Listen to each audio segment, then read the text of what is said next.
முருகன் இன்று இந்த பதிவை உங்கள் கண்ணில் காட்டுகிறான் என்றால் அவன் உங்களிடத்தில் ஒன்று சொல்ல வருகிறான். அதனால் வீடியோவை ஸ்கிப் செய்யாமல் கடைசி வரை பாருங்கள். என்றுமே இல்லாமல் பல பேர் கண்ணில் படாத இந்த பதிவு உன் கண்ணில் பட காரணமே உன் பிரச்சனைகள் முடிவுக்கு வரப்போகிறது என்பதுதான்.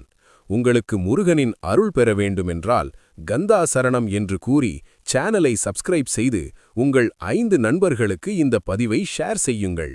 தைப்பூசம் முடிய போகிறது. இந்த கடைசி வாரம் ஏதாவது 3 முதல் 5 நாள் முருகனுக்கு இந்த ஒன்றை செய்துவிடுங்கள். இதற்கு ₹1 கூட செலவு கிடையாது. இதை முருகன் அருள் இல்லாமல் யாராலும் செய்யவே முடியாது. காவடி எடுக்க முடியாதவர்கள், விரதம் இருக்க முடியாதவர்கள் கடைசி வாரம் ஏதாவது 3 முதல் 5 நாள் நாள் ஒன்றுக்கு 1 மிளகு என்ற கணக்கில் தினமும் சாப்பிடுங்கள். முதல் நாள் 1 மிளகு, 2வது நாள் 2 மிளகு என்று சாப்பிட்ட வேண்டும். சாப்பிட்டும் மிளகை பூஜையில் வைத்து பூஜை செய்து அதை தினமும் காலை சாப்பிட்டு திருப்புகழ் அல்லது கந்த சஷ்டி கவசம் படியுங்கள். இதை செய்தால் நீங்கள் காவடி எடுத்த பலனையும் ஒரு மண்டல கால விரதமிருந்த பலனையும் பெறலாம்.